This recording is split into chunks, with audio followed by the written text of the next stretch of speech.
Dinner শেষে সবাই যখন ড্রয়িং রুমে আড্ডা দিচ্ছে, রাইনা তখন তিথিকে এক কোণায় ডেকে নিয়ে গেল। তার চোখে এখনো সন্দেহের রেশ।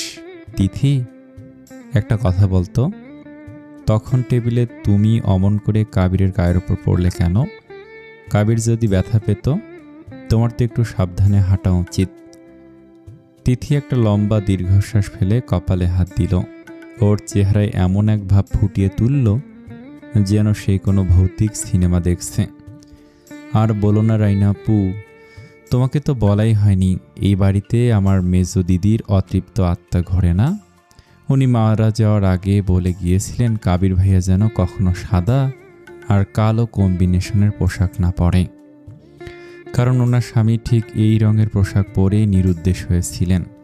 আজ কাবির ভাইয়াকে কালো শার্ট আর সাদা ট্রাউজারে দেখে মেজো দিদির আত্মা আমার উপর ভর করেছিল। উনি আমাকে ধাক্কা দিয়ে ওনার শার্টটা নষ্ট করে বাধ্য করেছেন, না হলে দিদি আজ রাতেই কাবির ভাইয়াকে তুলে নিয়ে যেত। রাইনা ভয়ে এক পা পিছিয়ে গেল। ওদিকে প্রমা পাশ থেকে ফোরন কাটল। একদম ঠিক বলেছিস তিথি। রাইনা আপু, তুমি তো আমাদের ভাইয়াকে অনেক পছন্দ করো, কিন্তু দেখো ভাইয়াটার কত রোগ। একদিকে জম্বি হয়ে হাঁটা, অন্যদিকে মেজো দিদির আত্মার নজর। তুমি কি পারবে কাবির ভাইয়াকে সামলাতে? রাইনা কাঁপা কাঁপা গলায় বলল, আমি তা তো জানি না এত কিছু, কিন্তু কাবিরকে ভালোবাসি আমি ওকে সুস্থ করবই। তিথি মনে মনে হাসল। হবে রে হবে, আজ রাতেই তোর সব ভালোবাসা হাওয়া হয়ে যাবে। কাবির তখন ল্যাপটপের সামনে বসা, তার চোখে মুখে কোনো ক্লান্তি নেই। সিসিটিভি ফুটেজে সে নজর রাখছে ফাহিমের প্রতিটি মুভমেন্টের ওপর, কিন্তু তার আসল কাজ চলছে স্ক্রিনের ওপাশে। সেই ইন্টারন্যাশনাল ব্ল্যাক বক্স গ্রুপের সাথে একটি হাই সিকিউরিটি জুম মিটিংয়ে যুক্ত। কাবিরের আসল পরিচয় সেখানে, সে এই গ্রুপের ভাইস লিডার। ওদিকে ফাহিম বাগানের এক কোনায় গিয়ে তার স্যাটেলাইট ফোন থেকে কল করলো সরাসরি ইতালি। ওপাশ থেকে ভেসে এলো এক কর্কশ আর ভারী কণ্ঠস্বর, গড অফ ইতালি। তুমি এত ইউজলেস কবে থেকে হলে ফাহিম? কাবিরের মতো একটা ছোট পোকাকে তুমি শেষ করতে পারছো না? স্যার, আপনি যাকে ছোট পোকা ভাবছেন সে আসলে ব্ল্যাক বক্স গ্রুপের ভাইস লিডার। ওর হাতে অঢেল ক্ষমতার ইনফরমেশন স্যার। আমি কিভাবে ওকে শেষ করব অলরেডি আমাকে চিনে ফেলেছে। দয়া করে আমাকে বাঁচান। আমি যখন বাংলাদেশ আসব তখন পুরো দেশ জ্বালিয়ে দেব। কাবির আর কতদিন আছে সেখানে? আরশাদ চৌধুরীর কাছ থেকে শুনলাম সে আর 2 মাস বাংলাদেশে থাকবে। আরশাদ চৌধুরী যেন কোনোভাবেই আমাদের হাতছাড়া না হয়, আর সে যেন না জানে যে তুমি আমার লোক। কাবিরকে ওর মতো খেলতে দাও, আমিও দেখি ওই ব্ল্যাক বক্স ভাইস লিডার আসলে কি করতে পারে। আমার ইশারায় পুরো ইউরোপ কাঁপে, আর সে এসেছে আমার ব্যবসায় হাত দিতে। স্যার, আরশাদ চৌধুরী তো একদম কাবিরের হাতের মুঠোয়। আমি ভয় পাচ্ছি কাবির যদি ওর ব্ল্যাক বক্সের পাওয়ার ইউজ করে আমাদের শিপমেন্টে আটকে দেয়। ভয় পেও না ফাহিম। আরশাদকে বলো কাবিরকে যেন পারিবারিক জালে আটকে রাখে। আর তুমি নজর রাখো ওই মেয়েটার ওপর যাকে কাবির সারাক্ষণ আগলে রাখে। নাম যেন কি? ওই তিথি। ঠিক সেই মুহূর্তে বাগানের শুকনো পাতার ওপর কারো পায়ের শব্দ হলো মরমর। ফাহিম ঝট করে ফোনের লাইনটা কেটে দিয়ে পকেটে চালান করে দিল। ওর কপালে বিন্দু বিন্দু ঘাম। সে পাথরের মতো দাঁড়িয়ে কান পেতে শোনার চেষ্টা করলো শব্দটা কোথার থেকে এলো। ঝোপের ওপাশ থেকে টর্চ লাইটের আলো ফেলল তিথি। প্রমা ওর পেছনে কাচু মাছে হয়ে দাঁড়িয়ে। প্রমা, দেখ দেখ, এখানে কত সুন্দর সাদা গোলাপ ফুটেছে। আরশাদ আঙ্কেলের বাসার ঘরে সাদা গোলাপ না থাকলে রোমান্টিকতা জমবে না। তিথি, আমার কেন জানি মনে হচ্ছে বাগানে কেউ আছে। দেখলি না কেমন একটা খসখস শব্দ হলো? কোনো ভূতটুত না তো? ভূত হবে কেন? আর ভূত আসলেও আমার এই কাঁচি দেখে পালাবে। তিথি যেই না ঝোপের দিকে এগোতে যাবে অমনি ফাহিম হুট করে সামনে বেরিয়ে এলো। অন্ধকার থেকে হুট করে কাউকে বেরোতে দেখে প্রমা তো চিৎকার দিয়েছিল, কিন্তু তিথি ঝট করে ওর মুখ চেপে ধরল। ওরে বাবারে ফাহিম ভাইয়া, আপনি এখানে এই ঝোপের আড়ালে কি করছেন? আপনি কি এখন জোনাকি পোকা ধরার প্র্যাকটিস করছেন? আরে না তিথি, আমি আসলে একটু ফ্রেশ বাতাস খেতে বাগানে এসেছিলাম। ভেতরে বোর লাগছিল। তোমরা এত রাতে এখানে কি করছো? আমরা তো ফুল তুলছি, কিন্তু আপনি ফোনে কার সাথে যেন কথা বলছিলেন। ফাহিমের বুক ধক করে উঠল। এই মেয়েটা কি তবে সব শুনে ফেলেছে? তুমি ভুল শুনেছ তিথি, নেটওয়ার্ক আসছিল না তো, তাই একটু ট্রাই করছিলাম। চলো, অনেক রাত হয়েছে, ভেতরে। ইস, ফোনের নেটওয়ার্কের জন্য মানুষ কি আর ঝোপের ভেতর লুকায়? আপনার পকেটে ওটা কি ফোন ভাইয়া? অ্যান্টেনাওয়ালা মনে হলো। আমায় দেখান তো একবার। ফাহিম বুঝতে পারল তিথিকে হালকাভাবে নেওয়া যাবে না। সে দ্রুত কথা ঘুরিয়ে দিল। রাত প্রায় 12টা। কাবেরের স্টাডি রুমের চারপাশ অন্ধকার, শুধু 5টি মনিটরের নীলসে আভা। তার মুখে এক কঠোর ভাব ফুটে ওঠে। সে তার ব্ল্যাক বক্স ইন্টারফেস চালু করলো। স্ক্রিনে কয়েকটা পরিচিত মুখ ফুটে ওঠে। কাবির, জেন্টলম্যান, সময় ফুরিয়ে আসছে। আমাদের টার্গেট আরশাদ চৌধুরী আর ইতালির পাঠানো কিলার ফাহিম। মনে রাখবেন, আরশাদ চৌধুরী সাধারণ অপরাধী নন, তিনি গড অফ ইতালির গ্লোবাল ক্যাশিয়ার। আর ফাহিম হলো ইতালির মাফিয়া পরিবারের পালিত এক হিটম্যান। তোমাদের ইনভেস্টিগেশনের আপডেট দাও। স্যার, আরশাদ চৌধুরীর ডিজিটাল পোর্টফোলিও হ্যাক করে আমি চমকে গেছি। সে শুধু আরশাদ গ্রুপ অফ ইন্ডাস্ট্রি চালায় না, তার আড়ালে সে গড অফ ইতালির সেল কোম্পানিগুলোর মাধ্যমে সারা বিশ্বে ড্রাগস আর নিষিদ্ধ অস্ত্রের টাকা পাচার করে। এই মুহূর্তে তার অ্যাকাউন্টে প্রায় $2 বিলিয়ন অবৈধ ট্রানজ্যাকশন পেন্ডিং আছে। তাকে সরালে পুরো ইতালিয়ান মাফিয়া সিন্ডিকেট পঙ্গু হয়ে যাবে। ক্যাপ্টেন, একটি বিশেষ ইন্টেলিজেন্ট ইনপুট আছে। আগামী সপ্তাহ শুক্রবার মধ্যরাতে বাংলাদেশের চট্টগ্রাম বন্দরে আরশাদ চৌধুরীর একটি ফার্টিলাইজার কন্টেইনার আসছে, কিন্তু আমাদের সোর্স বলছে ওর ভেতরে উন্নত মানের অটোমেটিক রাইফেল এবং বিস্ফোরকের নীল নকশা আছে। ওটা ইতালির পরবর্তী নাশকতার মূল হাতিয়ার। কাবির বলল, আগামী সপ্তাহে বন্দরে চালান পৌঁছানোর মুহূর্তে আমরা আরশাদের সব আফটার অ্যাকাউন্ট হ্যাক করব। গড অফ ইতালি যখন দেখবে তার ক্যাশিয়ার আরশাদ খালি হাত, সে ফাহিমকে নির্দেশ দেবে আরশাদকে খতম করতে। ফাহিম যখন আরশাদের মাথায় বন্দুক ঠেকাবে, তখনই আমরা তাদের আসল রূপ দুনিয়ার সামনে আনব। আর বন্দরের কন্টেইনার খালাসের সময় কোনো স্থানীয় পুলিশ থাকবে না। আমার ব্ল্যাক বক্স কমান্ডোরা সরাসরি অ্যাকশনে যাবে। ফাহিমকে তার স্যাটেলাইট ফোন আর অস্ত্রের চালান সহ ধরতে হবে। তবে মনে রেখো, তিথি যেন এই রক্তক্ষয়ী খেলার ছায়া না পায়। ফাহিম তাকে সন্দেহ করলে ক্ষতি করতে পারে, তাই তিথির ছায়ার সাথেও যেন আমার একজন গার্ড থাকে। তিথি সারা ঘর ঘুরে ঘুরে এমন সব কাণ্ড করলো যা কোনো সুস্থ মানুষের মাথায় আসবে না। প্রমা, এনে এই গোলাপ জলটা সব বালিশে ঢেলে দে। এমন গন্ধ হবে যে আঙ্কেল আর সানজিদা আন্টি রুমে ঢুকলেই মনে করবে তারা কোন আতরের দোকানে ঢুকেছে। ফাহিম বিরক্ত হয়ে বলে, তিথি, বাসর ঘর কি কেউ এভাবে সাজায়? এত গন্ধে তো মানুষ অজ্ঞান হয়ে যাবে। আরে ভাইয়া, আপনি বুঝবেন না, এই কড়া গন্ধে আঙ্কেলের সব পুরনো পাপ ধুয়ে মুছে যাবে। আর শোনো প্রমা, এই যে আলাপনাটা আঁকলাম বিছানার চাদরে, এটা কিন্তু সাধারণ রং না, এটা হলো সেই আঠা মেশানো রং। আঙ্কেল বসলেই চাদরের সাথে আটকে যাবে আর উঠতে পারবে না। তখন সানজিদা খালা বলবে, জান কি হয়েছে? উনি ধরে ওঠানোর চেষ্টা করবেন। একেই বলে স্থায়ী ভালোবাসা। কিরে তিথি, বালিশের নিচে এতগুলো কাঁচা সুপারি আর জর্দা কেন? আরে সানজিদা আন্টি তো পান খেতে পছন্দ করেন। মাঝরাতে যদি ওনার পান খেতে ইচ্ছে করে, তখন কি আঙ্কেল নিচে নামবে? তাই আগেই ব্যবস্থা করে রাখলাম। আর খাটের নিচে এই যে 10টা অ্যালার্ম ঘড়ি সেট করলাম, এগুলো ঠিক রাত 3টায় একসাথে বেজে উঠবে। আঙ্কেল আন্টি যেন সারা রাত ঘুমিয়ে সময় নষ্ট না করে, একে অপরের সাথে গল্প করে, তাই এই ব্যবস্থা। রাত বাজে 1টা। অরণ্য কুটির বাড়িটি পুরো নিস্তব্ধ। কাবির তার রুমে গভীর ঘুমে আচ্ছন্ন। হঠাৎ দরজার বাইরে একটা ছায়া নড়াচড়া শুরু করলো। রাইনা হাতে একটা ডাউস সাইজের টর্চ লাইট আর ঘাড়ে ভেজা গামছা নিয়ে ওত পেতে আছে। তিথি বলেছিল পিনপতন নীরবতা থাকলে কাবিরের সমস্যা হয়। এখন আমাকে ট্রিটমেন্ট শুরু করতে হবে। রাইনা দরজার ছিদ্রে মুখ লাকিয়ে খুব করুণ সুরে ডাকতে লাগলো, কু কু, ও ভাইজান মোর কথা হনেন, কু।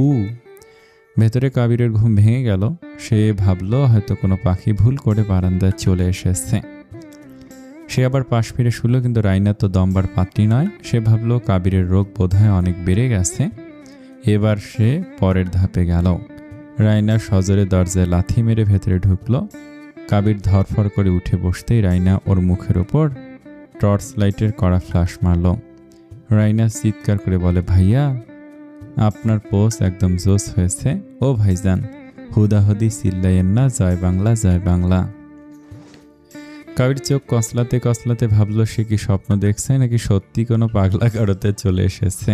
সে রাইনার দিকে তাকিয়ে বজ্র কণ্ঠে চিৎকার করে উঠল, রাইনা একে অসভ্যতা, তুমি এই মাঝরাতে আমার রুমে ঢুকে জয় বাংলা স্লোগান দিচ্ছ কেন? আর আমার মুখে টর্চ মারছো কেন? পাগল হয়ে গেছো নাকি? তিথি বলছে আপনি নাকি এখন ফ্যানকে সেলুট দেবেন। দিন ভাইয়া সেলুট দিন, ফ্যান আপনার শত্রু নয়। ও ভাইজান মোর কথা হনেন। ঠিক তখনই দরজার আড়াল থেকে তিথি আর প্রমার খিলখিল হাসির শব্দ শোনা গেল। কাবির মুহূর্তে বুঝে গেল এটা কার কাজ। সে শার্টটা টেনে গায়ে দিতে দিতে তিথির নাম ধরে এমন এক ধমক দিল যে রাইনার হাতের টর্চ লাইটটা মেঝেতে পড়ে ভেঙে গেল। তিথি, আজ রাতে তোর আর রেহাই নেই। কাবিরের চিৎকার শুনে প্রমা আর রাইনা এক সেকেন্ডও দেরি করল না। প্রমা তো ঝড়ের বেগে নিজের ঘরে ঢুকে সজোরে দরজা লাগিয়ে দিল। তিথি ড্রাকুলা ভাইয়ার সামনে দাঁড়ায়। রাইনাও এক দৌড়ে ঘরের বাইরে। তিথি যখনই পা টিপে দরজার দিকে এগোতে চাইল, ঠিক তখনই একজোড়া লোহার মতো শক্ত হাত তাকে মাটি থেকে শূন্যে তুলে নিল। কাবির এক ঝটকায় তিথিকে পাজা কোলা করে কোলে তুলে নিয়েছে। ওরে বাবারে, ড্রাকুলা তো জম্বি থেকে এখন স্পাইডারম্যান হয়ে গেছে। ভাইয়া জামাই সাইরা দেন প্লিজ, ভুলেও আপনার জম্বি রোগের কথা কাউকে বলবো না, এমনকি ইঁদুর বিড়ালকেও জানাবো না, প্রমিস। কাবিরের চল শক্ত। সে তিথির দিকে এমনভাবে তাকিয়ে আছে যেন তাকে আস্ত গিলে ফেলবে। কিন্তু তিথির এই ভাইয়া ডাক শুনে তার মেজাজ আরও তুঙ্গে উঠল। চুপ, একদম চুপ, অনেক হয়েছে তোমার পাগলামি। এখন তোমাকে নিয়ে কি করা উচিত জানো? ওদিকে রাইনা যখন করিডোর দিয়ে হন্তদন্ত পালাচ্ছিল, ঠিক মোড় ঘোরার সময় সজোরে ধাক্কা খেল কারো সাথে। সে টাল সামলাতে না পেরে পড়ে যাচ্ছিল, কিন্তু হঠাৎ একটা শক্তিশালী হাত তাকে জড়িয়ে ধরল। রাইনা তাকে দেখল সামনে ফাহিম। ফাহিমের পরনে সিল্কের ব্লু শার্ট, চুলে হালকা জেল আর চোখে এক মায়াবী দৃষ্টি। সে খুব ধীর স্থিরভাবে রাইনাকে সোজা করে দাঁড় করিয়ে দিল। সাবধানে রাইনা, এত ভয় পাচ্ছ কেন? আমি তো আছি। রাইনা তো থতমত খেয়ে গেল। সে কিছুক্ষণ আগে কাবিরের সেই রুক্ষ চেহারা দেখেছে, আর এখন দেখছে ফাহিমের এই সুদর্শন রূপ। রাইনার মনে হলো কাবিরের চেয়ে ফাহিম তো 1000 গুণ বেশি সুদর্শন। ফাহিমের চাহনিতে এক অদ্ভুত জাদু আছে। আসলে কাবির তো জম্বি হয়ে গেছে, তাই দৌড় দিয়েছিলাম। আপনি তো অনেক সুন্দর করে কথা বলেন। কাবির তো সারাদিন পাত্তাই দেয় না আমায়। কাবির বোধহয় একটু বেশি রাগী। তুমি চাইলে আমার সাথে কিছুক্ষণ কথা বলতে পারো, মন ভালো হয়ে যাবে। রাইনা মনে মনে ভাবলো, ইস, এত সুন্দর ছেলে থাকতে আমি ওই কাবিরের পেছনে কেন ঘুরছি? ফাহিম তো একদম ইতালির হিরোদের মতো। সে আর না পালিয়ে ফাহিমের সাথে গল্পে মজে গেল। সে জানত না এই সুন্দর চেহারার পেছনে লুকিয়ে আছে একটা খনি। 1 সপ্তাহ পর চট্টগ্রাম বন্দরের আকাশ আজ মেঘলা। সমুদ্রে নোনা বাতাসের সাথে মিশে আছে এক চাপা উত্তেজনা। রাত তখন প্রায় 12টা। আরশাদ চৌধুরী আর ফাহিম তাদের বিশেষ কন্টেইনার খালাসের অপেক্ষায় দাঁড়িয়ে আছে। আরশাদ চৌধুরীর মুখে বিজয়ের হাসি। সে ভাবছে এই চালানের পরেই সে ধরা ছোঁয়ার বাইরে চলে যাবে। ফাহিম তার স্যাটেলাইট ফোনে শেষবারের মতো গড অফ ইতালির সাথে কথা বলে নিল, কিন্তু সে জানত না এই পুরো এলাকার আকাশ জুড়ে এখন অদৃশ্য ড্রোনের নজরদারি চলছে। হঠাৎ চারপাশ নিস্তব্ধ করে দিয়ে সাইরেন বেজে উঠল। মুহূর্তের মধ্যে বন্দরের লাইটগুলো নিভে গেল এবং আকাশ থেকে নেমে এলো ব্ল্যাক বক্সের কমান্ডোরা। আরশাদ চৌধুরী কিছু বুঝে ওঠার আগেই দেখল তার চারপাশ ঘিরে ফেলেছে অস্ত্রধারী কিছু লোক। ভিড় ঠেলে সামনে এগিয়ে এলো এক দীর্ঘকায় পুরুষ, পরনে ব্ল্যাক টেকটিক্যাল গিয়ার, চোখে নাইট ভিশন গগলস। সে আর কেউ নয়, কাবির। কি আরশাদ সাহেব, সারপ্রাইজড? আপনার $2 বিলিয়ন ট্রানজেকশন আমি কিন্তু মাঝপথে আটকে দিয়েছি। আপনি এখন দেউলিয়া। ফাহিম দ্রুত পকেট থেকে রিভলভার বের করতে চাইল, কিন্তু কাবির চোখের পলকে ফাহিমের কবজিতে লাথি মেরে অস্ত্রটা ফেলে দিল। ফাহিম, তোমার খেলা শেষ। ইতালির গড তোমাকে বাঁচাতে আসবে না, কারণ সে জানে তার কেশিয়ার এখন জিরো। ফাহিম আর আরশাদ চৌধুরীকে যখন কমান্ডোরা হ্যান্ডকাপ পরাচ্ছিল, তখন আরশাদের বিশ্বাসই হচ্ছিল না যে তার নিজের লোকই এই গ্রুপের প্রধান। কাবিরের এক ইশারায় ফাহিমের সেই দামি স্যাটেলাইট ফোন আর কন্টেইনারের ভেতর থেকে বের করা হলো অবৈধ অস্ত্রের স্তূপ, সিজ করা হলো। এক সপ্তাহ পর বৃহস্পতিবার সকাল অরণ্য কুঠিরে ভয়ঙ্কর তাণ্ডবে শেষ হয়ে এক অদ্ভুত থমথমে ভাব। কিন্তু তিথি ওসবের ধারে না। তিথি এসব রাজনৈতিক মার্কাসের চেয়ে তার পড়াশোনা নিয়ে বেশি চিন্তিত, অন্তত লোক দেখানো হলেও। এপ্রিল মাসে এসএসসি পরীক্ষা। তিথি আর প্রমা আজ একটু বেশি সিরিয়াস। সকাল 8টা বাজতেই তিথি রেডি হয়ে গেল। প্রমা, জলদি কর, আজ দুবাউড়া সরকারি বহুমুখী মডেল উচ্চ বিদ্যালয়ে আমাদের কোচিং ক্লাসটা খুব ইম্পর্ট্যান্ট। 2 ঘন্টা আগে না গেলে সামনের ব্রেঞ্চ পাওয়া যাবে না। তুই এত আগে যাবি নাকি ফাহিম ভাইয়ার বিরহে কাঁদবি? ইস, বেচারাকে পুলিশ ধরে নিয়ে গেল। রাইনা আপু তো ঘরে খিল দিয়ে কাঁদছে। ধুর, ওই অ্যান্টেনাওয়ালা ফাহিমের জন্য আমার বইই গেছে। বরং চল স্কুলের গেটে গিয়ে মামার দোকানের ঝালমুড়ি খাবো। খারুশ কাবির ভাইয়া বাসায় নেই, এই সুযোগে একটু ফুর্তি করে নেই।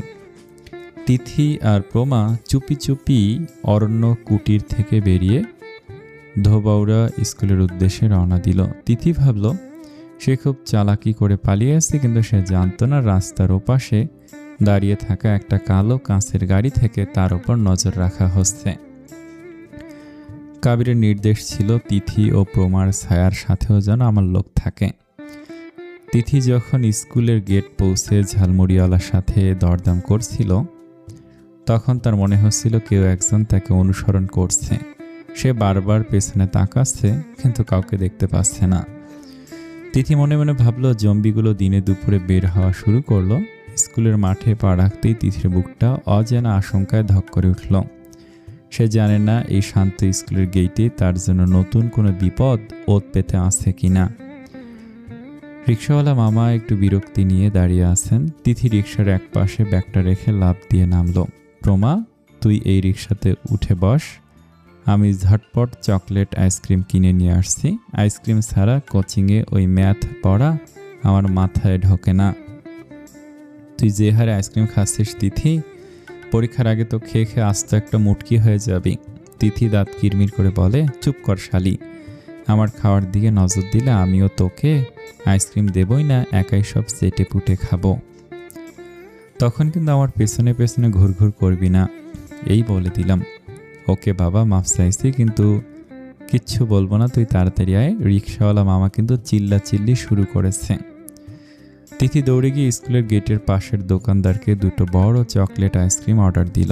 আইসক্রিম হাতে নিয়ে সে যখন আবার রিক্সার দিকে ফিরছিল, তখন তার নজর পড়ল রাস্তার ওপাশে দাঁড়িয়ে থাকা সেই কালো কাঁচের জিপটার দিকে।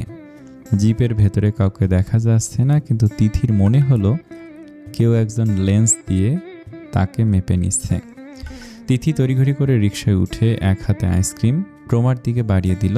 ধরেটা আর মামা তাড়াতাড়ি চালান, মনে হচ্ছে চারপাশের বাতাস খুব বেশি কাবির ভাইয়া গন্ধ ছড়াচ্ছে। তোর সব জায়গায় শুধু ভাইয়াকেই মনে পড়ে? ভাইয়া তো চট্টগ্রামে পুলিশ নিয়ে ব্যস্ত, এখানে আসবে কোথা থেকে?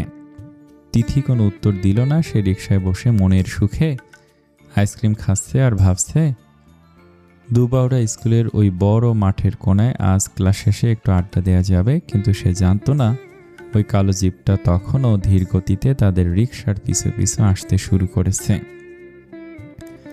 ধোবাউড়া স্কুলের বসে ক্লাসে অঙ্ক করার চেষ্টা করছে তিথি, কিন্তু তার মাথায় ঘুরছে এই রাতের সেই ভয়ঙ্কর দৃশ্যগুলো।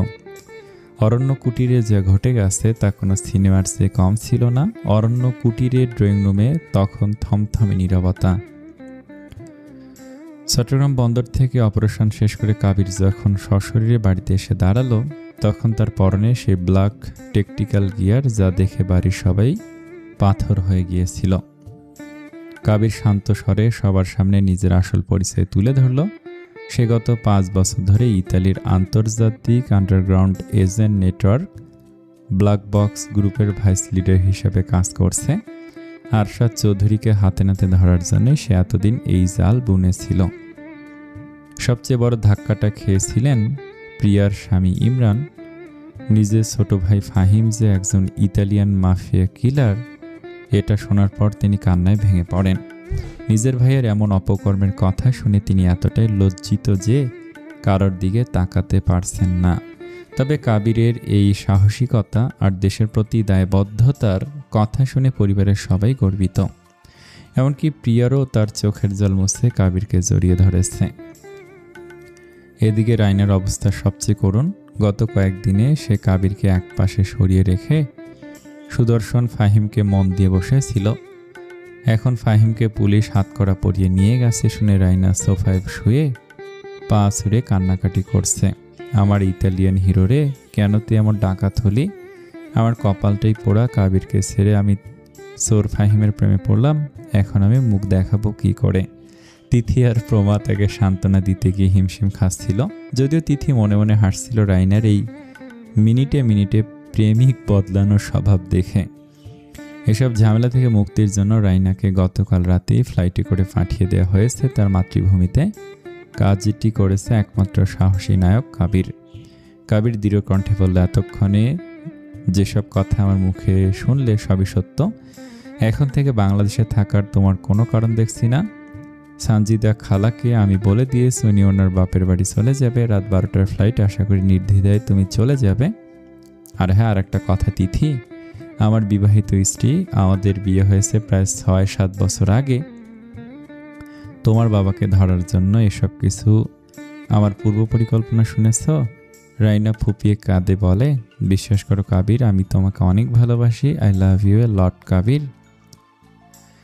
তিথি প্রমা করিডোরের আড়ালে দাঁড়িয়ে সব শুনছে। তিথি ব্যঙ্গ করে বলে, আই লাভ ইউ এ লট। কাবির যত সব ফাউল কাজকর্ম। এই প্রমা, আমি গেলাম, তুই তোর ভাইয়ের প্রেম কাহিনী দেখ। প্রমা তিথির পিছনে বলে, আরে প্রেম কইরা করছে, ভাইয়া তো রিজেক্ট করেছে, তুই তিথি এত জেলাস কেন? তিথি প্রমা দুজনকে কাতুকুতু দিয়ে হাসতে থাকে। পড়ার টেবিলে বসে বইয়ের পাতায় চোখ থাকলেও তিথির মনটা আবার ডুব দিল কিছুদিন আগের সেই স্মৃতিতে। রাইনার সাথে কাবিরকে কথা বলতে দেখে সেদিন তিথির বুকে কি ভীষণ হিংসে দানা বেঁধেছিল। সে অভিমানে টানা একটা দিন সে কাবিরের সাথে কথা বলেনি, কিন্তু আজ সেসব মনে করে নিজের মনে মৃদু হাসল সে। প্রতিদিনের মতো আজকেও তিথি আর প্রমা রাত 12টা পর্যন্ত মন দিয়ে পড়াশোনা করলো। প্রমা চলে যাওয়ার পর তিথির হঠাৎ খুব সাজতে ইচ্ছা হলো। ভাবলো কাবিরকে একটা ফোন দেবে, কিন্তু পরক্ষণে কি মনে করে ফোন আর দিল না, বরং নিজেই ড্রেসিং টেবিলের সামনে গিয়ে বসলো। আলমারি থেকে বের করলো টকটকে লাল শাড়ি আর তার সাথে মানানসই কালো ব্লাউজ। ঠোঁটে গাঢ় লাল লিপস্টিক মাখলো। ড্রেসিং টেবিলের আয়নায় নিজের প্রতিবিম্ব দেখে তিথি থমকে দাঁড়ালো। কয়েকদিন আগে জেদ করে কাঁধ পর্যন্ত চুল কেটে ফেলেছিল সে, কিন্তু আজ সেলুনে গিয়ে অনেক সময় নিয়ে হেয়ার এক্সটেনশন করিয়ে চুলগুলো আবার কোমর পর্যন্ত লম্বা করেছে। চুলে হাত বোলাতে বোলাতে তিথি ভাবলো, আচ্ছা কাবির ভাইয়া কি দেখে খুশি হবে, নাকি বরাবর মতো বলবে, তুমি তো একটা পিচ্চি মেয়ে, সামনে এসএসসি পরীক্ষা, এখন এসব কিসের সাজগোজ শুনি। ঠিক সেই মুহূর্তেই দরজা ঠেলে ঘরে ঢুকলো কাবির। তাকে দেখে খুব ক্লান্ত মনে হচ্ছিল। আজ টিমের অন্যদের সাথে হালকা ড্রিঙ্কস করার কারণে শরীরটা বেশ তার গরম লাগছে, কিন্তু ঘরের আলোয় লাল শাড়িতে মোড়ানো তিথিকে দেখে তার ক্লান্তি যেন মুহূর্তে উবে গেল। সে ধীর পায়ে তিথির দিকে এগিয়ে এলো। বিবিজান, এই সাজটা কি আমার জন্য? তিথি লাজুক হেসে মাথা নিচু করে বলল, আপনি কি খুশি হয়েছেন? খুব, একটু এদিকে এসো তো। কেন? আরে এসোই না, তোমাকে চকলেট দেব। তিথি চকলেটের কথা শুনে কৌতূহলী হয়ে যেই না কাবিরের খুব কাছে গিয়ে দাঁড়িয়েছে, অমনি কাবির তাকে এক ঝটকায় নিজের নিবিড় সান্নিধ্যে টেনে নিল। তিথি অপ্রস্তুত হয়ে কাবিরের চোখের দিকে তাকাতেই সে তিথির কানের কাছে মুখ নিয়ে ফিসফিস করে বলল, সরি বিবিজান, তোমার 18 বছর হওয়ার অপেক্ষা আর করতে পারলাম না বর্তমানে। তিথি আইসক্রিমের শেষ অংশটুকু কামড় দিয়ে জানালার বাইরে তাকালো। এসব কথা মনে পড়তে তিথির ঠোঁটের কোণে লাজুক হাসি ফুটে উঠল। 3 রাত আগের সেই মুহূর্তটি যেন আজও তার মনে শিহরণ জাগে যাচ্ছে। প্রমা, দেখতো ওই গাড়িটা, আমরা কি কোনো বড় আসামি যে আমাদের পাহারা দিতে হবে? হতেও তো পারে।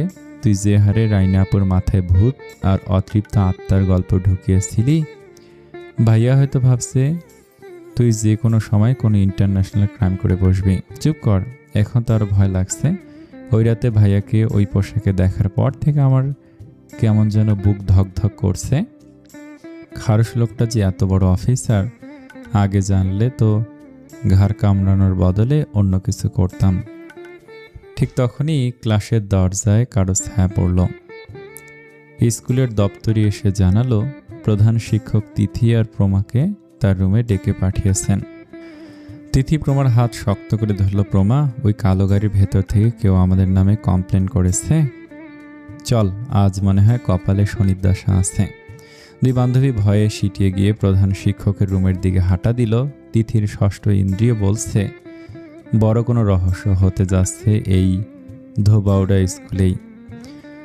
ধোবাউড়া স্কুলের গেট দিয়ে দ্রুত বেরিয়ে আসার সময় তিথির মাথায় আকাশ ভেঙে পড়ল। সেই সুটবুট পরা লোকটা যখনই বলল, ময়মনসিংহ জেলা স্কুলের ইংরেজি শিক্ষক মারুফ আহমেদ সাহেবের বড় দুর্ঘটনা ঘটেছে, তখনই তিথি হিতহিত জ্ঞান হারিয়ে ফেলল। গাড়িতে ওঠার পর থেকে তিথির বিলাপ শুরু হলো, যা শোনার জন্য ওই এজেন্ট মোটেও প্রস্তুত ছিল না। তিথি গাড়ির সিটে আছাড় খেয়ে পড়ে পড়ে বলল, ওরে আমার স্যার গো, আব্বু গো, সারা জীবন স্কুলের ছেলেদের ইংরেজি গ্রামার শিখে আজ তুমি নিজেই কোন টেন্সে চলে গেলে আব্বু। এখন তোমার এই মেয়েটাকে ভয়েস সেন্স আর ন্যারেশনকে শেখাবে। প্রমা, আমার আব্বুকে কি তবে পাস্ট টেন্স হয়ে গেল রে? আর চুপ করতো তিথি, আঙ্কেল পাস্ট টেন্স হবে কেন? হয়তো সামান্য চোট লেগেছে। তুই এমনভাবে চিল্লাচ্ছিস যেন পুরো ময়মনসিংহ শহরে ভূমিকম্প হয়েছে। তিথির লোকটার শার্টের ধরার উপক্রম। ও ভাইয়া, ও এক্সকিউজ মি, আমার আব্বু কি হাসপাতালে পেসিভ ভয়েসে শুয়ে আছে? ও মা গো, ও আব্বু গো, কই গেলা তুমি? লোকটি বিরক্তিতে কপাল কুঁচকে স্টিয়ারিং ঘোরাতে ঘোরাতে বলে, দেখুন আমি তো জাস্ট খবর নিয়ে এসেছি, আপনি একটু শান্ত হন, নইলে তো আমি অ্যাক্সিডেন্ট করে ফেলব। গাড়িটা যখন গহীন জঙ্গলের এক পরিত্যক্ত গুদামের সামনে থামলো, তিথির বিলাপ তখন থেমে গেছে। তার এখন কাজ করছে ভয়, এক হিমশীতল ভয়। লোকগুলো আর ভদ্রতার মুখোশ পরে নেই। তারা তিথি আর প্রমাকে টেনে হিঁচড়ে গাড়ি থেকে নামিয়ে ভেতরে নিয়ে গেল। সেখানে আধো অন্ধকারে দাঁড়িয়ে আছে লোকটি। তার ইশারায় তিথি আর প্রমাকে চেয়ারের সাথে বেঁধে ফেলা হলো। ও ভাইয়া, আপনাদের পার্টস অফ স্পিচ কি একেবারে নষ্ট হয়ে গেছে? একটা মেয়েকে এইভাবে ধরে আনা কি কোনো প্রপার নাউনের কাজ? লোকটা কোনো কথা না বলে সপাটে এক চড় মারল তিথির গালে। তিথির ঠোঁটের কোণ ফেটে রক্ত গড়িয়ে পড়ল। প্রমা চিৎকার করে উঠল। তাকেও লাথি মেরে নিচে ফেলে দেওয়া হলো। মারের চোটে 2 বান্ধবীর অবস্থা কাহিল। তিথির চোখ ঝাপসা হয়ে আসছে, কিন্তু তার জেদ কমেনি। সামনের বড় স্ক্রিনটা জ্বলে উঠল। ভিডিও কলে ওপাশ থেকে দেখা যাচ্ছে এক রহস্যময় অবয়ব, যিনি নিজেকে গড অফ ইতালি দাবি করেন। কাবির, আমি জানি তুমি ড্রোনের মাধ্যমে এই লাইভ ফিড দেখছো, কিন্তু দেখো তোমার কলিজার টুকরো বোন আর ওই চঞ্চল মেয়েটা এখন আমার কবজায়। হঠাৎ গুদামের স্পিকারে কাবিরের বজ্র কঠিন কণ্ঠ বেজে উঠল। সে এই সিগন্যাল ট্র্যাক করে ফেলেছে। Stop your fucking nonsense. তুই ওদের গায়ে হাত দিয়ে বড় ভুল করেছিস। নিজের মৃত্যু নিজ চোখে দেখতে রেডি থাক, আমি আসতেছি। মৃত্যু? না কাবির, আমি তোমাকে অফার দিচ্ছি, তুমি ব্ল্যাক বক্স ছেড়ে আমার হয়ে কাজ করো। তোমার বুদ্ধিকে আমি আমার ব্যবসার কাজে লাগাতে চাই, বিনিময়ে আমি তোমার এই বোন আর তিথিকে ছেড়ে দেব। ভেবে দেখো, তুমি কি তোমার আদর্শের জন্য এই নিষ্পাপ দুটো মেয়ের মৃত্যু দেখতে চাও? তিথি মার খেয়ে আধো বোঝা চোখে স্ক্রিনের দিকে তাকালো, তবে তার শরীর ব্যথায় নীল হয়ে গেছে। কিন্তু সে চিৎকার করে বলল, কাবির ভাইয়া খবরদার, এই জানোয়ারটার কথা শুনবেন না। আমি মরে গেলেও এই ভিলেনের কাছে হার মানবেন না। ওই জানোয়ার, তোর ইতালিয়ান স্টাইল আমি ঝালমুড়ি দিয়ে চিবিয়ে খাবো। গড অফ ইতালি রাগে ফেটে পড়ল। সে তার লোককে ইশারা করলো তিথিকে আবার আঘাত করতে। কাবির, শেষ সুযোগ, আমার গোলামি স্বীকার করো, নইলে এই মুহূর্তে ওদের শেষ করে দেব। শোন, তুই যদি মনে করছিস আমাকে ভয় দেখিয়ে তোর দলে টানবি, তবে তুই ভুল করছিস। মরে গেলেও আমি তোর মতো জানোয়ারের সাথে হাত মেলাবো না। গ্রেট, তাহলে ওদের মরতে দেখো, আর আমাকে খোঁজার চেষ্টা করতে পারো যদি বেঁচে থাকো। ঠিক সেই মুহূর্তে গুদামের ছাদ ছিঁড়ে তপ্ত সীসার মতো ব্ল্যাক বক্সের কমান্ডোরা গ্রেনেড ছুঁড়ে ভেতরে ঢুকল।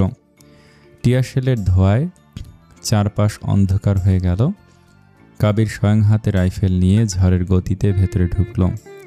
তার চোখ এখন আগুনের ফুলকি ঝরছে। কভার দাও, তিথি আর প্রমাকে আগে সুরক্ষিত করো। শুরু হলো এক ভয়াবহ সংঘর্ষ। একদিকে গড অফ ইতালির ভাড়াটে খনি, অন্যদিকে কাবিরের কমান্ডো বাহিনী। ধোয়ার আড়ালে কাবির এগিয়ে গেল সেই চেয়ারটার দিকে যেখানে তিথি নিথর হয়ে ঝুলে আছে। তিথির রক্তাক্ত মুখটা দেখে কাবিরের ভেতরের শান্ত মানুষটা এক নিমেষে দানব হয়ে উঠল। সে বুঝতে পারল এই লড়াই এখন আর শুধু দেশের নয়, এই লড়াই এখন তার প্রিয়তমা আর পরিবারকে রক্ষার। টিয়ারশেলের ধোঁয়া আর গ্রেনেডের বিস্ফোরণে চারপাশ কম্পিত। ধোঁয়ার কুয়াশা ছিঁড়ে ফ্ল্যাশলাইটের আলো আর আগুনের ঝলকানি এক বিভীষিকাময় দৃশ্যের তৈরি হয়েছে। তিথি আধো বোঝা চোখে ব্যথায় অস্ফুট স্বরে গঙ্গাচ্ছিল। তার দৃষ্টি ঝাপসা, চরের আঘাতে একটা চোখ প্রায় ফুলে বন্ধ হয়ে গেছে। আফসা আলো আধারিতে সে দেখল গুদামের লোহার দরজা ভেঙে হুড়মুড় করে ভেতরে ঢুকলো একদল কমান্ডো। সবার সামনে কাবির, পরনে কুঁচকুঁচে কালো টেকটিক্যাল গিয়ার, পায়ে ভারী বুট।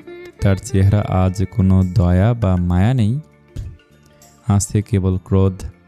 ডান হাতে অ্যাসল্ট রাইফেল আর বাম হাতে ধরা ওয়াকিটকি। তার পেছনে নিঃশব্দে সুশৃঙ্খলভাবে পজিশন নিল অন্তত 30 জন ব্ল্যাক বক্স কমান্ডো, প্রত্যেকের হাতে গ্রেনেড লোডেড গান, চোখে লেজার সাইট। কাবির ওয়াকিটকিতে বলে, all unit engage, no pigeons, eliminate every last one of them. God of ইতালির লোকগুলো কিছু বুঝে ওঠার আগে কমান্ডারদের রাইফেল গর্জে উঠল। শুরু হলো এক ভয়ঙ্কর সম্মুখ যুদ্ধ। গুদামের ভেতরটা তপ্ত সীসার বৃষ্টিতে ভরে গেল। দেয়াল থেকে পলেস্তারা খসে পড়ছে, লোহার বিমে লেগে বুলেট ঠিকরে যাচ্ছে। আর্তনাদ তার গুলির শব্দে কান পাতা দেয়। তিথি পাশ ফিরে তাকানোর চেষ্টা করলো, তার বুকের ভেতরটা ধক করে উঠল। তার পাশে চেয়ারে বাঁধা প্রমার মাথাটা একপাশে ঝুলে আছে। মারের চোটে সে অনেক আগে জ্ঞান হারিয়েছে, তার গা বেয়ে রক্ত গড়িয়ে পড়ছে। তিথি অস্ফুটে স্বরে কান্না ভেজা কণ্ঠে বলল, প্রমা, বনরে চোখ খোল। কিন্তু প্রমা সাড়া দিল না। তিথির মনে হলো তার পৃথিবীটা থমকে গেছে।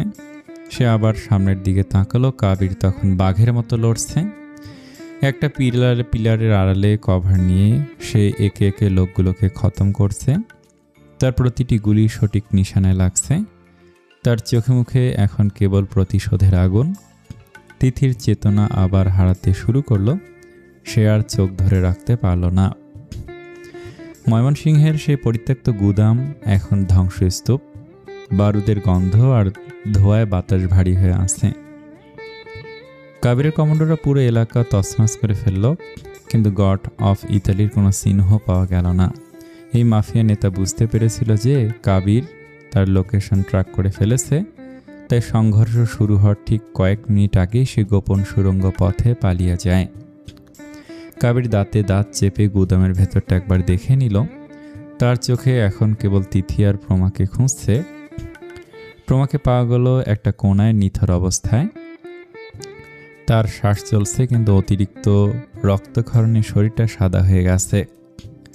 কাবির নিজের আবেগকে পাথর চাপা দিয়ে প্রমাকে কোলে তুলে নিল। ঝড়ের বেগে গুদাম থেকে বেরিয়ে এসে সে তার কালো জিপের পেছনের সিটে প্রমাকে শুয়ে দিল। ডাক্তার, কাম ফাস্ট, ট্রিটমেন্ট স্টার্ট করুন। দলের সাথে থাকা প্যারামেডিক ডাক্তার দ্রুত এগিয়ে এলেন। তিনি জিপের ভেতরেই প্রমার প্রাথমিক চিকিৎসা শুরু করলেন। প্রমার মাথায় ব্যান্ডেজ বাঁধতে বাঁধতে ডাক্তার বললেন, স্যার, ওর অবস্থা ক্রিটিক্যাল। এখনই প্রপার ট্রিটমেন্ট না নিলে ইন্টারনাল ড্যামেজ হতে পারে। কাবির অস্থিরভাবে ঘড়ির দিকে তাকালো। তার চোয়াল শক্ত হয়ে আছে।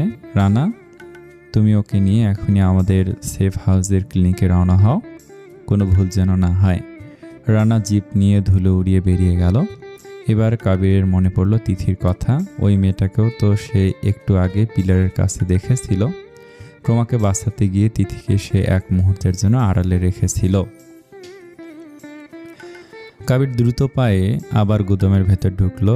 যেখানে তিথিকে শেষবার দেখেছিল সেই পিলারের গোড়ায় এখন শুধু ছিঁড়ে পড়ে থাকা তিথির ওড়নার একটা অংশ আর মেঝেতে ছড়িয়ে থাকা আইসক্রিমের সেই লাল কাঠিটা পড়ে আছে, যা তিথি স্কুল থেকে হাতে করে নিয়ে এসেছিল। কিন্তু তিথি নেই। তিথি কোথায়? Shut up everyone, search every corner. কমান্ডোরা পাগলের মতো গুদামের আনাচে কানাচে খুঁজতে শুরু করলো, কিন্তু কোথাও তিথির চিহ্ন নেই। কাবিরের মনে হলো তার পায়ের নিচ থেকে মাটি সরে যাচ্ছে। সে বুঝতে পারল গড অফ ইতালি একা পালায়নি। সে যাওয়ার সময় তার শেষ চাল হিসেবে তিথিকে সাথে নিয়ে গেছে। ওয়াকিটকিতে একটা কর্কশ শব্দ শোনা গেল। ইন্টারসেপ্ট করা সিগন্যাল থেকে গড অফ ইতালির কণ্ঠ ভেসে এলো, কি কাবির, বোনকে তো বাঁচালে, কিন্তু তোমার এই ডান পিঠে মেয়েটাকে? সে তো আমার সাথে নিয়ে গেলাম, মেয়েটা পারলে আমার কাছ থেকে বাঁচিয়ে দেখাও। কথাটা শেষ হতেই সিগন্যাল কেটে গেল। কাবির হাতের ওয়াকিটকিটা পাথরের উপর আছাড় মেরে ভেঙে চুরমার করে দিল। তার চোখের মণি এখন রক্তবর্ণ। সে জানত না তিথিকে সে কতটা নিজের করে নিয়েছে, কিন্তু আজ তাকে হারানোর ভয়ে তার ভেতরের ব্ল্যাক বক্স এজেন্ট নয়, বরং একজন পাগল প্রেমিক জেগে উঠল।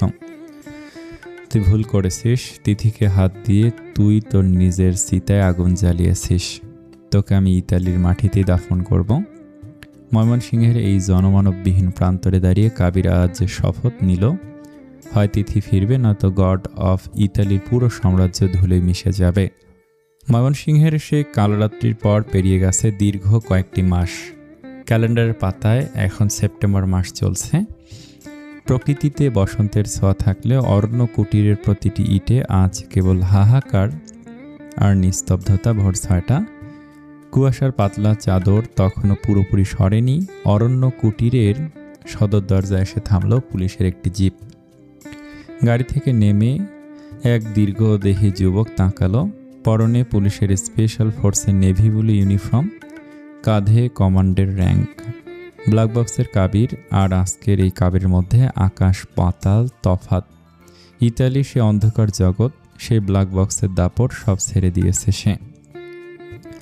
তিথিকে হারিয়ে ফেলার পর সে বুঝতে পেরেছে তার আসল জায়গায় এই দেশের মাটিতে, যেখানে তিথির স্মৃতিগুলো মিশে আছে। এখন সে ময়মনসিংহ পুলিশের স্পেশাল ফোর্সের কমান্ডার। কর্মস্থল বাড়ি থেকে 2 ঘন্টার পথ হলেও গত 1 মাসে সে একবারও বাড়ি ফেরেনি। আজ কেন যেন আর পারল না।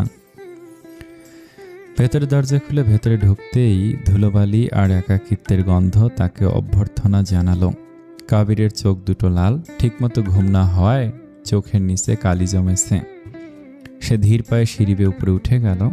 তার গন্তব্য নিজের ঘর নয়, বরং সেই ঘরটি যেখানে 1 মাস আগে শেষবার একটি চঞ্চল কণ্ঠের প্রতিধ্বনি শোনা গিয়েছিল।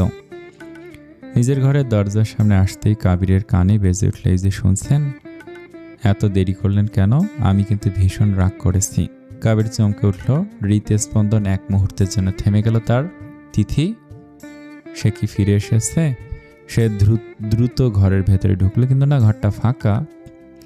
জানালার পর্দাটা বাতাসের ঝাপটায় উড়ছে মাত্র। শূন্য ঘরে কেবল নিজের হ্যালুসিনেশন ছাড়া আর কিছুই নেই। কাবিরের বুক চিরে একটা দীর্ঘশ্বাস বেরিয়ে এলো। আর সেই শক্তপোক্ত কমান্ডো সত্তাটা আজ ভেঙে চুরমার।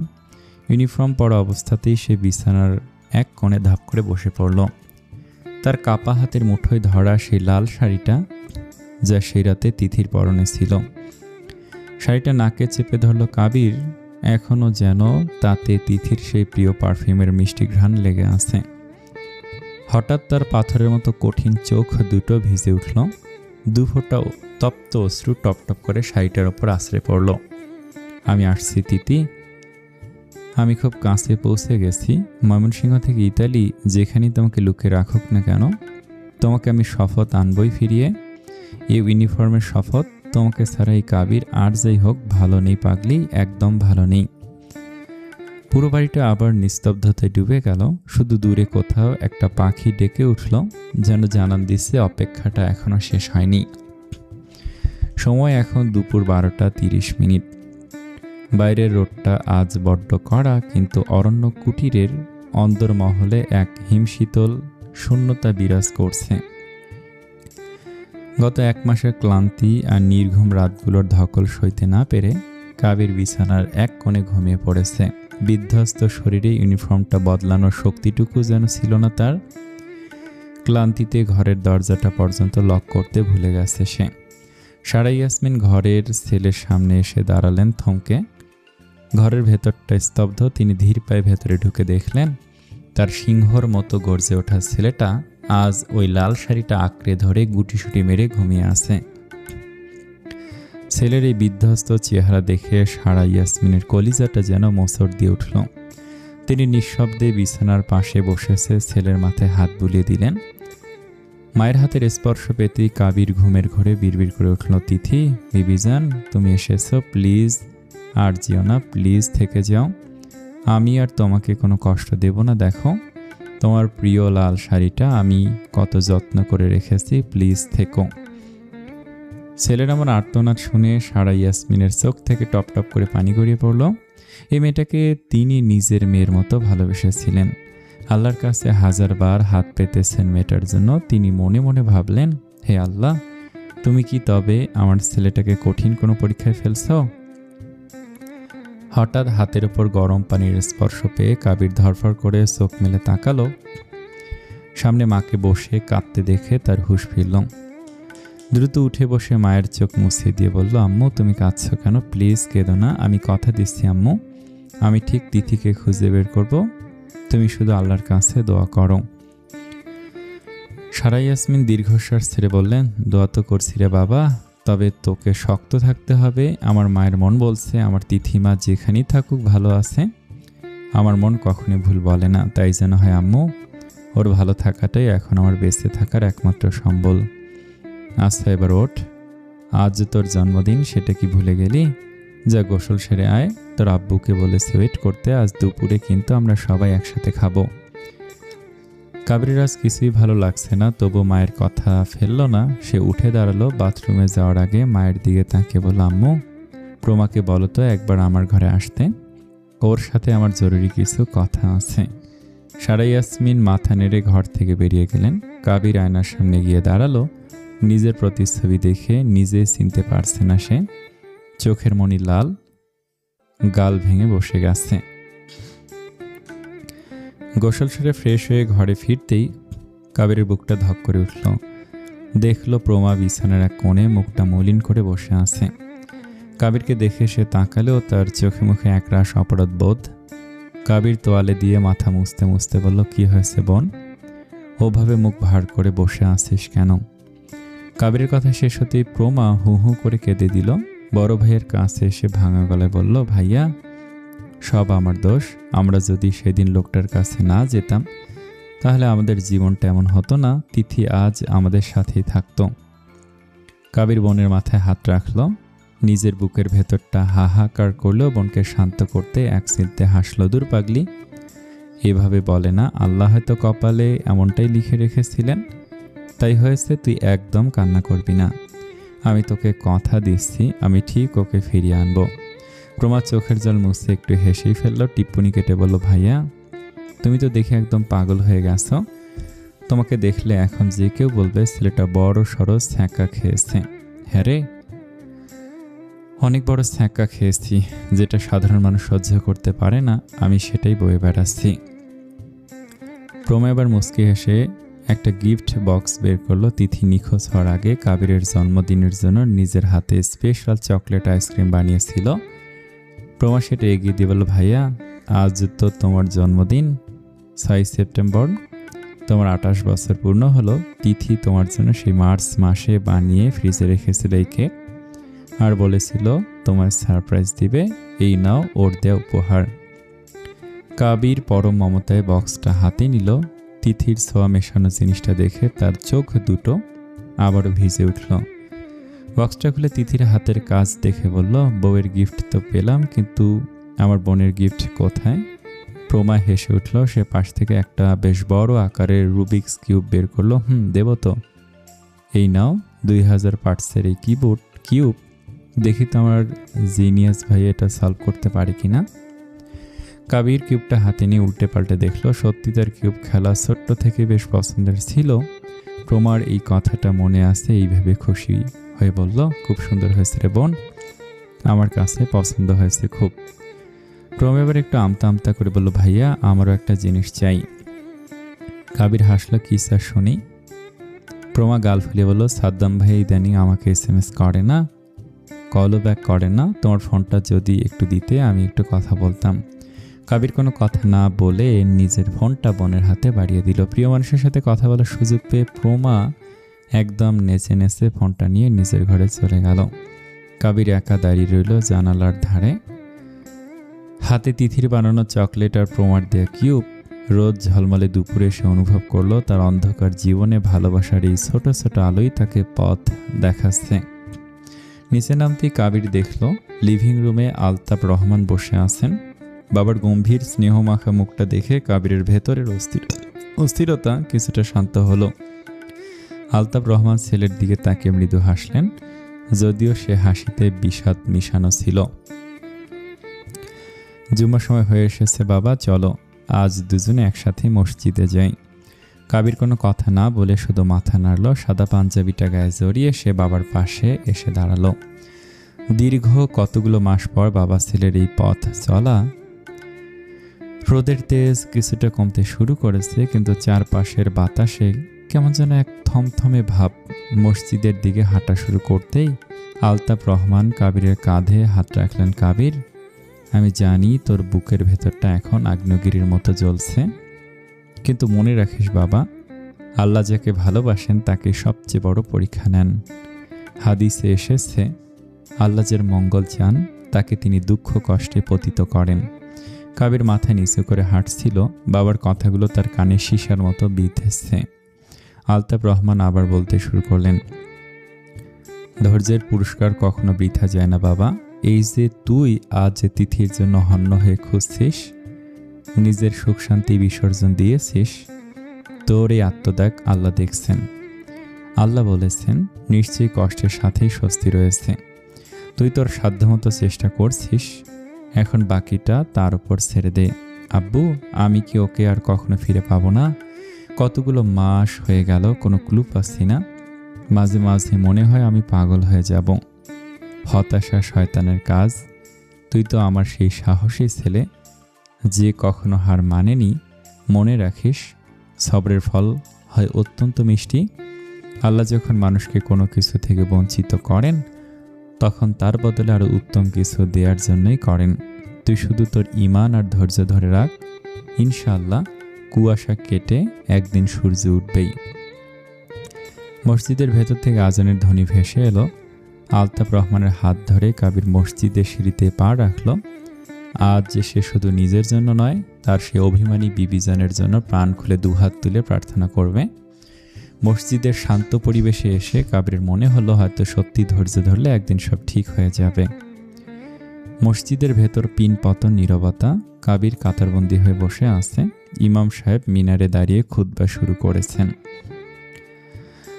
আজ তার আলোচনার বিষয় ছিল বিপদে মুমিনের ধৈর্য ও মহান আল্লাহর কুদরত। ইমাম সাহেব বলতে লাগলেন, বাবা ইয়াকুব আলাইসাল্লাম তার সন্তান ইউসুফকে কতটা ভালোবাসতেন তা আমাদের সবার জানা, কিন্তু ষড়যন্ত্র করে তার অন্য সন্তানরা তাকে ইউসুফকে কূপে ফেলে দিয়েছিল যখন, এবং রক্তমাখা জামা দেখে বলল যে ইউসুফকে নেকড়ে খেয়ে ফেলেছে, তখন সে বৃদ্ধ বাবার মনের অবস্থা কেমন হয়েছিল। তিনি জানতেন না তার কলিজার টুকরো কোথায় আছে, বেঁচে আছে নাকি মরে গেছে। সন্তানের শোকে কাঁদতে কাঁদতে একসময় তার চোখের দৃষ্টিশক্তি পর্যন্ত চলে গিয়েছিল। দীর্ঘ 40 বছর তিনি বিচ্ছেদের আগুনে পুড়েছেন, কিন্তু একবারের জন্য তিনি আল্লাহর ওপর আস্থা হারাননি। তিনি কেবল বলতেন, ফাসবুরুন জামিল, অর্থাৎ উত্তম ধৈর্য আমার একমাত্র অবলম্বন। কাবির মনে হলো ইমাম সাহেব যেন আজ কেবল তাকে শোনানোর জন্য এই কথাগুলো বলছেন। 40 বছর, যেখানে কাবির মাত্র 1 মাসেই পাগল প্রায় হয়ে যাচ্ছে। ইমাম সাহেব আবারও বললেন, 40 বছর পর আল্লাহ তাআলা ইউসুফ আলাইহিসসালামকে শুধু ফিরিয়েই দেননি, বরং তাকে মিশরের অধিপতি বানিয়ে সসম্মানে বাবার বুকে ফিরিয়ে দিয়েছিলেন। আল্লাহর পরিকল্পনা মানুষের চিন্তার চেয়ে অনেক বেশি শক্তিশালী।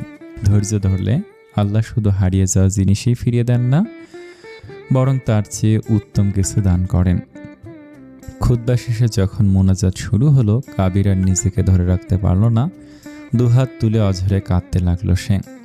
তার ভেতরে থাকা সেই কঠিন কমান্ডোর দেয়ালটা আজ ধসে পড়েছে। সে বিড়বিড় করে বলতে লাগলো, হে আল্লাহ, আমি তো সাধারণ এক মানুষ, আমার ধৈর্য তো নবীদের মতো নয়, কিন্তু আমার বিশ্বাস আপনার উপর অটুট। আপনি যেমন ইউসুফকে তার বাবার কাছে ফিরিয়ে দিয়েছিলেন, তেমনি আমার তিথিকেও আমার কাছে ফিরিয়ে দিন। আমি আর পারছি না আল্লাহ, আমি আর পারছি না। মোনাজাত শেষ করে যখন কাবির চোখ মুছল, তখন তার মনে হলো এক অদ্ভুত প্রশান্তি তাকে ঘিরে ধরেছে। বাবার বলা কথাগুলো আর খুতবার সেই কাহিনী তাকে নতুন করে বাঁচার আশা দিল। সে বুঝতে পারল ভেঙে পড়লে চলবে না, তিথিকে খুঁজে বের করার জন্য তাকে পাথরের মতো শক্ত হতে হবে। মসজিদ থেকে বের হওয়ার সময় কাবিরের চেহারায় সে অস্থিরতা আর নেই, বরং সেখানে যুক্ত হয়েছে এক দৃঢ় প্রতিজ্ঞা। একদিন শুক্রবারে সময় দুপুর 2টো, রোদটা জানালার ভাঙা ফাঁক দিয়ে এসে ঠিক মেঝের ওপর পড়েছে। পানিহাতা গ্রামের সেই জরাজীর্ণ মাটির ঘরের ভেতর এক অদ্ভুত নীরবতা। হঠাৎই কাঠের পুরনো খাটে শুয়ে থাকা মেয়েটি নড়ে চড়ে উঠল। দীর্ঘ কয়েক মাস পর আজ সে পূর্ণ জ্ঞান ফিরে পেয়েছে। তিথি ধীরে ধীরে চোখ মেলল। মাথার ব্যান্ডেজ আর শরীরের কালশিটে দাগগুলো এখনো পুরোপুরি শুকায়নি। সে দেখল তামাটে রঙের একটি মেয়ে তার খাটের পাশে মেঝের কোণে জায়নামাজে দাঁড়িয়ে নামাজ পড়ছে।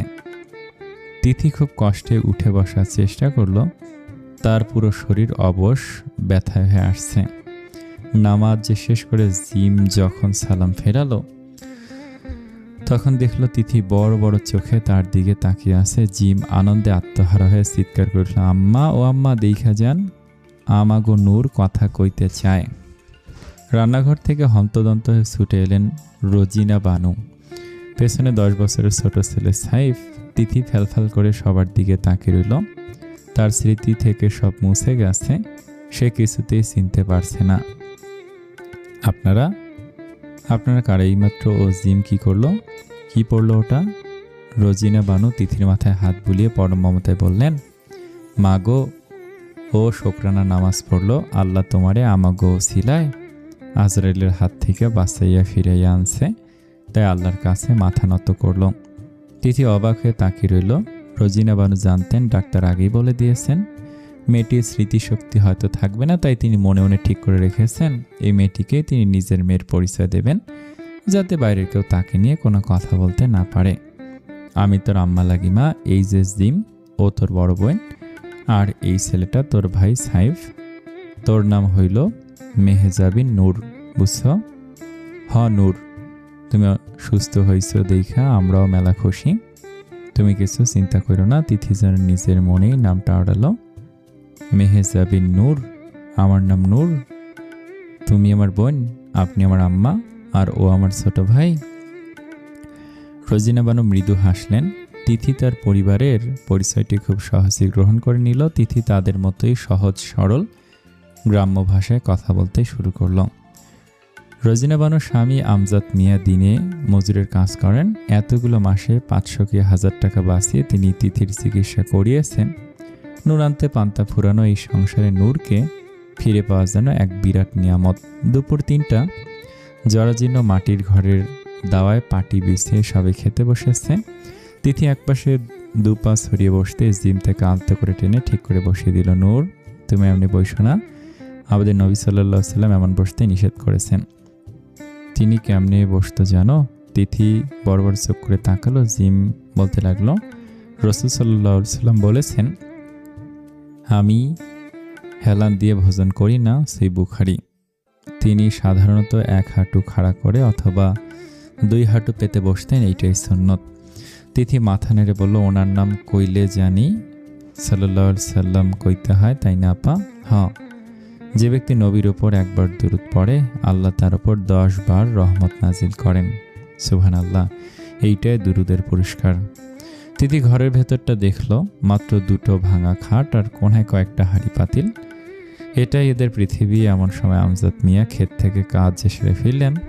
তিথি তড়িঘড়ি করে উঠে গিয়ে তাকে সালাম দিল। আসসালামু আলাইকুম আব্বা, কেমন আইসন? এই নেন শরবতটা খাইয়ে একটু ঠান্ডা হন। আমজাদ মিয়া চোখে পানি নিয়ে শরবতের গ্লাসটা ধরলেন, বললেন, আলহামদুলিল্লাহ মা, আমি ভালো আছি। তোমার সুস্থ দেখে আমি মেলা খুশি হয়েছি। তোমার যখন রাস্তার থেকে রক্তমাখা অবস্থায় রোজিনা বানু পাশ থেকে কথা থামিয়ে দিয়ে বললেন, আজ জোহরের নামাজ পড়ছন? আমজাদ মিয়া হাসি মুখে বললেন, হ পড়ছি। তোমরা সবাই পড়ছো তো? তিথি মাথা নেড়ে সায় দিল। সবাই পার্টিতে বসে আছে, পাতে পান্তা ভাত আর তার সাথে মসমস করে ভাজা লাল পেঁয়াজ। ভাজা পেঁয়াজের সুঘ্রাণে তিথির জিভে জল চলে এলো। জিম তার মাথার ওড়নাটা ঠিক করে বলল, নূর, খাওয়ার আগে দোয়া পড়ে লও, বিসমিল্লাহি ওয়া আলা বারকাতিল্লাহ, অর্থ আল্লাহর নামে এবং আল্লাহর বরকতের উপর ভরসা করে শুরু করছি। তিথি দোয়া পড়ে একদলা ভাতের সাথে 1 টুকরো পেঁয়াজ ভাজা মুখে দিল। পেঁয়াজ ভাজাটা বেশ স্বাদ হয়েছে। জিম তখন মুচকে হেসে বলল, নূর, পেঁয়াজ খাওয়া জায়েজ, কিন্তু কাঁচা পেঁয়াজ খাইয়া মসজিদে যাওয়া ঠিক না। নবী সাল্লাল্লাহু আলাইহি সাল্লাম বলেছেন, যে ব্যক্তি এই গাছ পেঁয়াজ বা রসুন খিসুত খায় সে যেন আমাদের মসজিদের কাছে না আসে, কারণ এর গন্ধে অন্যদের কষ্ট হতে পারে। তবে রান্না করা বা ভালো করে ভাজা পেঁয়াজ, সেই সমস্যা নেই। তিথি মন দিয়ে কথাগুলো শুনল। পান্তা ভাতে মাখানো পেঁয়াজ ভাজাটা চিবোতে চিবোতে সে আমজাদ মিয়ার দিকে তাকালো। তার মেলা মায়া লাগছে এই মানুষটার জন্য। আব্বা, আপনার মেলা কষ্ট হয়, আমি কাল থেকে আপনার লগে কামে যাবো। জিম গম্ভীর হয়ে বলল, নূর, আমরা মেয়ে মানুষ, পর্দার ভেতরে থাকাই আমাদের জন্য ফরজ। আল্লাহ তাআলা পবিত্র কোরআনে বলেছেন, তোমরা তোমাদের গৃহের অভ্যন্তরে অবস্থান করো। পরপুরুষের সাথে অবাধ মেলামেশা করা বা বাইরে গিয়ে কাজ করা শরীয়তে কঠিনভাবে নিষেধ করা হয়েছে। তিথি জিমের কথাগুলো খুব মনোযোগ দিয়ে শুনল। পাশে বসে থাকা ছোট ভাই সাহেব তাকে আগেই শিখিয়েছিল একটা কথা। তিথি মুচকি এসে বলল, জাযাকাল্লাহ খাইরান আপা, আল্লাহ আপনাকে উত্তম প্রতিদান দিন। একজন ছেলেকে বলতে হয় জাযাকাল্লাহ খাইরন, একজন মেয়েকে বলতে হয় জাযাকিল্লাহ খাইরন, একাধিক জনকে বলতে হয় জাযাকুমুল্লাহ খাইরন। খাওয়া শেষ করে তিথি বাম হাতে পানির গ্লাসটা নিতে গেল। জিম সাথে সাথে তার হাত চেপে ধরল। নূর, খবরদার, বাম হাতে খাইও না। নবী সাল্লাল্লাহু আলাইহি সাল্লাম বলেছেন, তোমরা বাম হাতে আহার করো না, কেননা শয়তান বাম হাতে আহার করে। সহিহ মুসলিম। তিনি লজ্জিত হয়ে ডান হাতে গ্লাসটা নিল।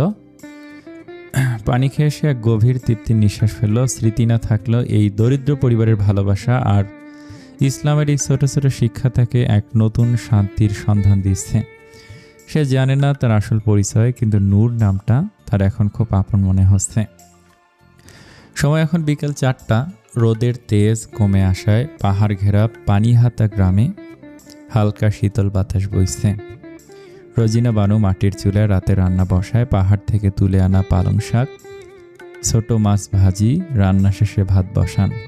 আজ চেয়ারম্যান বাড়িতে গ্রামের নারীদের জন্য বড় একটা তালিমের আসর বসবে। সেখানে রোজিনা আর জিম প্রতি সপ্তাহে যান। আসরের নামাজ শেষ করে জিম তার পুরনো আলমারি থেকে কালো বোরকা, হিজাব আর নিকাব পরে নিল।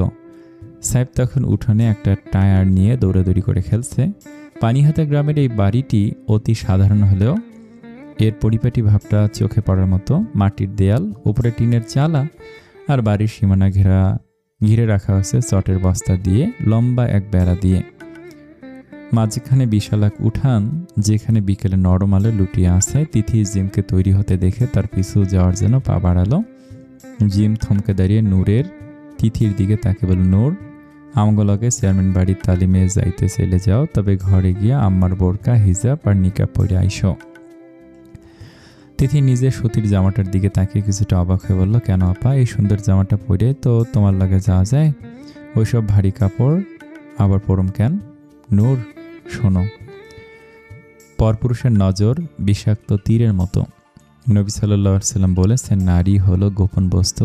যখন সে ঘর থেকে বের হয়, শয়তান তাকে পুরুষের দৃষ্টিতে আকর্ষণীয় করে দেখায়। তিরমিজি। আর আল্লাহ তাআলা নির্দেশ দিয়েছেন, মুমিন নারীরা যেন তাদের রূপ ঢেকে রাখে। জিম আরো যোগ করল, নবী সাল্লাল্লাহু আলাইহি সাল্লাম আরও বলেছেন, যে নারী সুগন্ধি মেখে পরপুরুষের পাশ দিয়ে যায় যাতে তারা তার ঘ্রাণ পায়, সে নারী বেভিচারিণীর মতো। নাসাই। এই পর্দার মাঝে আমগোর সম্মান আর নিরাপত্তা লুকিয়ে আছে রে বোন। তিথি জিমের কথাগুলো শুনে স্তব্ধ হয়ে গেল। সে বুঝতে পারল বাইরের জগতের পুরুষদের কুদৃষ্টি থেকে বাঁচতে এই পর্দা কতটা জরুরি।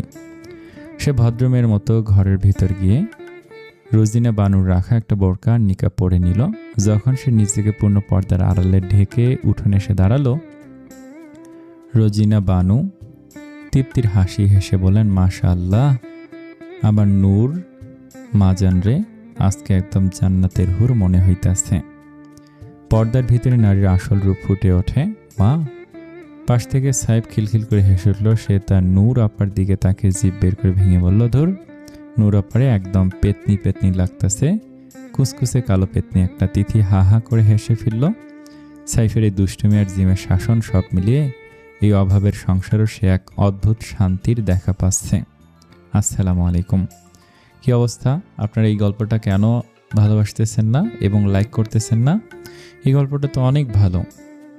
তো যারা এই গল্পটা ভালো লাগতেছে যাদের, প্লিজ ফটাফট লাইক করে দিন এবং সাবস্ক্রাইব, মাস্ট বি, সাবস্ক্রাইব করতেই হবে।